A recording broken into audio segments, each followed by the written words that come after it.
We begin with more violence in Iraq. The group, the Islamic State in Iraq and Syria, vows to continue to take over cities and march onto Baghdad.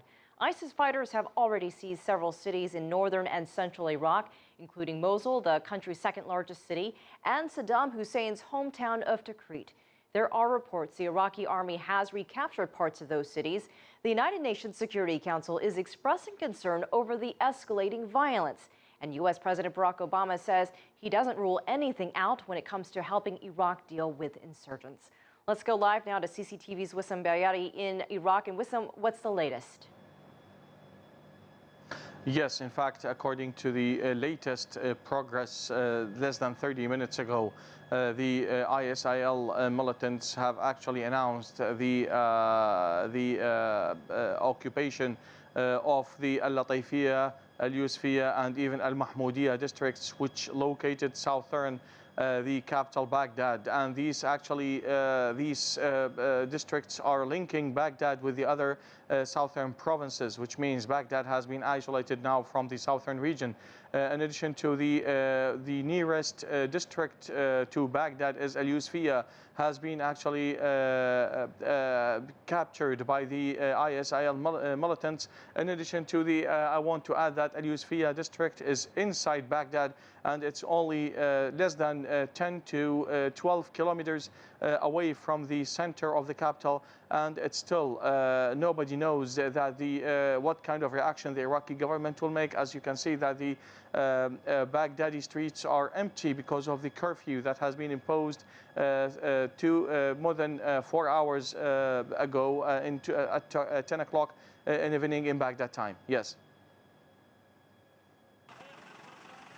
According to the Iraqi Defense Ministry, the Iraqi Army and pro-government rebel forces have regained control of the city of Tikrit as part of a wider counter-offensive to halt the advance of the Islamist insurgents who call themselves the Islamic State of Iraq and Syria, or ISIS. The government also claimed the Iraqi Army has recaptured parts of neighborhoods in the country's second largest city, Mosul, in the north. Iraq state television service, Iraqi TV, also reports that government air raids on Mosul have killed at least 45 militants. The army's latest gains came only 2 days after ISIS militants seized a large swath of northern Iraq, coming within 14 kilometers of Baghdad.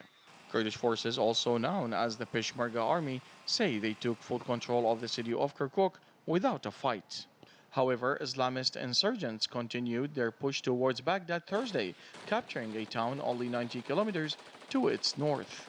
An Iraqi lawmaker says Iraqi Kurds and ISIS leaders planned a coordinated attack to swallow the oil-rich city of Kirkuk. The reaction of the Kurds towards the ISIS shows that somehow the Kurds are involved in the instability in the northern region, which is considered the first step to hijacking the oil-rich city of Kirkuk. They also claims the stunning advance by opposition forces was made possible by a mutiny in the ranks of the Iraqi army, an allegation that CCTV News could not independently verify. Iraq now is facing the biggest conspiracy, which includes even Iraqi high-ranking officers. But I do not think that they will be able to reach Baghdad, as it is considered like a suicide. According to some estimates, militants are now in control of between 10 and 15% of Iraqi territory, excluding the semi-autonomous region of Kurdistan.